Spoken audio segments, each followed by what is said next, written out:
Welcome back to my YouTube channel. ಎಲ್ಲ ಹೇಗಿದ್ದೀರಾ? ನಾನಂತೂ ತುಂಬ ಚೆನ್ನಾಗಿದ್ದೀನಿ.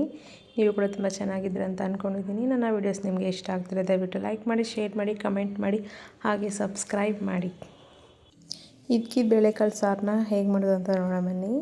ಮೊದಲನೇದಾಗಿ ಕಾಳು ತೊಗೊಂಡಿದ್ದೀನಿ, ಹಾಗೆ ಸ್ವಲ್ಪ ಈರುಳ್ಳಿ, ಹಾಗೆ ಕಟ್ ಮಾಡಿ ಇಟ್ಕೊಂಡಿರುವಂಥ ಟೊಮೆಟೊ, ಹಾಗೆ ಒಂದು ಸ್ವಲ್ಪ ಬೆಳ್ಳುಳ್ಳಿ ತೊಗೊಂಡಿದ್ದೀನಿ, 1 ಇಂಚು ಶುಂಠಿ, ಹಾಗೆ ಕಾಳು ಕೂಡ ತೊಗೊಂಡಿದ್ದೀನಿ. ಇದು ಮಸಾಲೆ ರೆಡಿ ಮಾಡ್ಕೊಂಡಿದ್ದಕ್ಕೆ.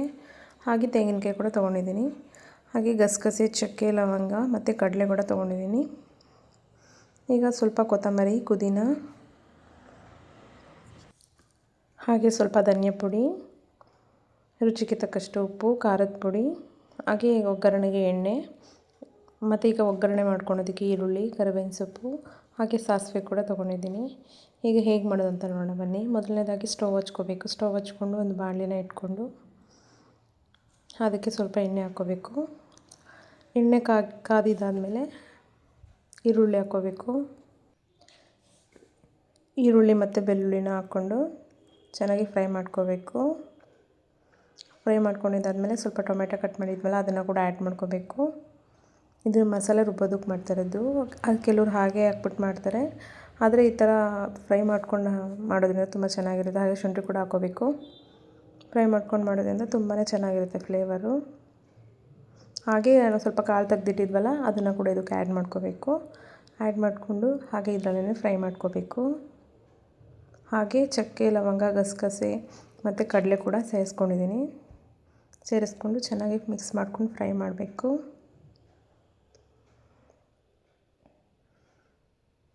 ಕಲರ್ ಚೇಂಜ್ ಆಗೋವರೆಗೂ ಫ್ರೈ ಮಾಡ್ಕೋಬೇಕು.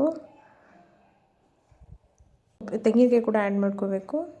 ತೆಂಗಿನಕಾಯಿನೂ ಆ್ಯಡ್ ಮಾಡಿಕೊಂಡು ಚೆನ್ನಾಗಿ ಮಿಕ್ಸ್ ಮಾಡ್ಕೋಬೇಕು. ಇದು ಎಣ್ಣೆಲೇ ಚೆನ್ನಾಗಿ ಫ್ರೈ ಮಾಡ್ಕೋಬೇಕು.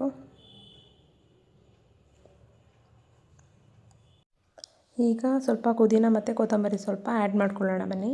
ಆ್ಯಡ್ ಮಾಡ್ಕೊಂಡಿದ್ದಾದಮೇಲೆ ಸ್ವಲ್ಪ ಮಾತ್ರ ಈ ಥರ ಬೆಚ್ಚಗಾದ್ಮೇಲೆ ಸ್ಟವ್ ಆಫ್ ಮಾಡಿಬಿಡ್ಬೇಕು.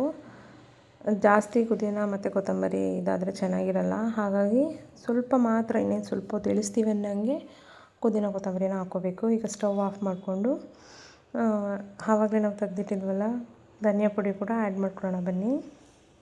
ಧನಿಯಾ ಪುಡಿನೂ ಅಷ್ಟೇ ಸ್ಟವ್ ಆಫ್ ಮಾಡಿ ಆ್ಯಡ್ ಮಾಡ್ಕೋಬೇಕು. ಅದು ಬಿಸಿಲು ಮಾತ್ರ ಸ್ವಲ್ಪ ಇದು ಫ್ರೈ ಆದ್ರೇ ಸಾಕು. ಫ್ಲೇವರು ಚೆನ್ನಾಗಿರುತ್ತೆ ಮತ್ತು ಅದು ಘಾಟು ಹೊಡೆಯೋದಿಲ್ಲ. ಈಗ ಅದನ್ನು ಸ್ವಲ್ಪ ತಣ್ಣಗಾಗೋದಕ್ಕೆ ಬಿಟ್ಟು ಆಮೇಲಿಂದ ಮಿಕ್ಸಿಗೆ ಹಾಕ್ಕೊಳ್ಳೋಣ. ಸ್ವಲ್ಪ ತಣ್ಣಗಾಗಿದ್ದು ಈಗ ತಣ್ಣಗಾಗಿದ್ದಾದಮೇಲೆ ಸ್ವಲ್ಪ ಅದನ್ನು ಮಿಕ್ಸಿಗೆ ಹಾಕ್ಕೊಳ್ಳೋಣ ಬನ್ನಿ.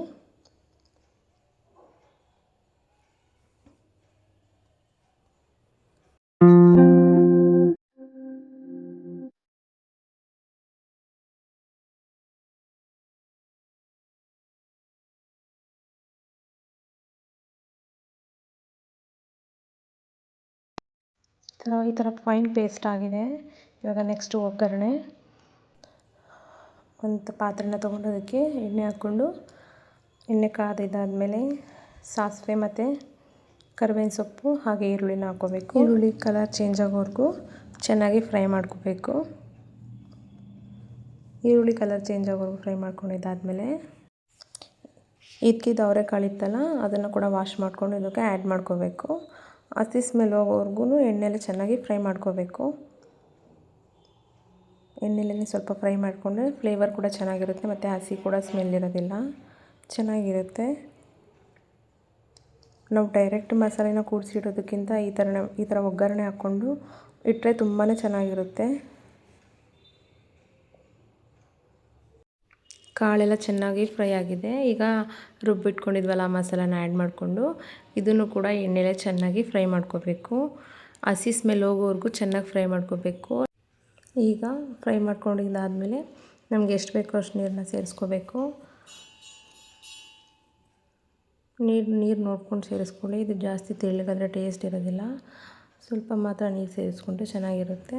ಗಟ್ಟಿಗಿದ್ರೇ ಚೆಂದ. ಇದು ನಾವು ದೋಸೆಗೆ ಮಾಡ್ತಿರೋದು, ಹಾಗಾಗಿ ಜಾಸ್ತಿ ನೀರು ಸೇರಿಸ್ಕೊಳೋದಿಲ್ಲ. ಸ್ವಲ್ಪ ಮಾತ್ರ ನೀರು ಸೇರಿಸ್ಕೊಂಡ್ರೆ ಚೆನ್ನಾಗಿರುತ್ತೆ. ನೆಕ್ಸ್ಟು ಚಿಲ್ಲಿ ಪೌಡ್ರ್ ಹಾಕೋಬೇಕು. ಆ ಚಿಲ್ಲಿ ಪೌಡ್ರ್ ಹಾಕಿರೋದು ಕ್ಲಿಪ್ಪಿಂಗ್ ಮಿಸ್ ಆಗಿದೆ. ಚಿಲ್ಲಿ ಪೌಡ್ರ್ ಹಾಕ್ಕೊಂಡಿದ್ದಾದಮೇಲೆ ರುಚಿಗೆ ತಕ್ಕಷ್ಟು ಉಪ್ಪು ಹಾಕಿ ಚೆನ್ನಾಗಿ ಕುದಿಸೋಕೆ ಬಿಡಬೇಕು. ಕುದಿಸಿದಾದ್ಮೇಲೆ ಟೇಸ್ಟ್ ನೋಡಿ ತುಂಬಾ ಚೆನ್ನಾಗಿರುತ್ತೆ. ನೀವು ಕೂಡ ಮನೇಲಿ ಟ್ರೈ ಮಾಡಿ. ನಮ್ಮ ಸ್ಟೈಲು ಇದ್ಕಿದ್ಬೇಳೆ ಸಾರು ಹೇಗಿತ್ತು ಅಂತ ಕಮೆಂಟ್ ಮಾಡಿ. ನೀವು ಯಾವ ಥರ ಮಾಡ್ತೀರಾ ಅಂತ ಕಮೆಂಟ್ಸ್ ಮಾಡಿ. ನೋಡಿ ಈ ಥರ ಚೆನ್ನಾಗಿ ಕುದಿಸ್ಕೋಬೇಕು. ಟೇಸ್ಟ್ ಅಂತೂ ಚೆನ್ನಾಗಿತ್ತು. ನೀವು ಕೂಡ ಮನೇಲಿ ಟ್ರೈ ಮಾಡಿ. ವಿಡಿಯೋನ ಆದಷ್ಟು ಸಬ್ಸ್ಕ್ರೈಬ್ ಮಾಡ್ಕೊಂಡು ನೋಡಿ. ಥ್ಯಾಂಕ್ ಯು, ಬಾಯ್. ವಿಡಿಯೋನ ಸಬ್ಸ್ಕ್ರೈಬ್ ಮಾಡ್ಕೊಂಡೆ ಹಾಗೆ ನೋಡ್ತಾ ಇದ್ದೀರಾ, ದಯವಿಟ್ಟು ಸಬ್ಸ್ಕ್ರೈಬ್ ಮಾಡ್ಕೊಂಡು ನೋಡಿ. Thank you.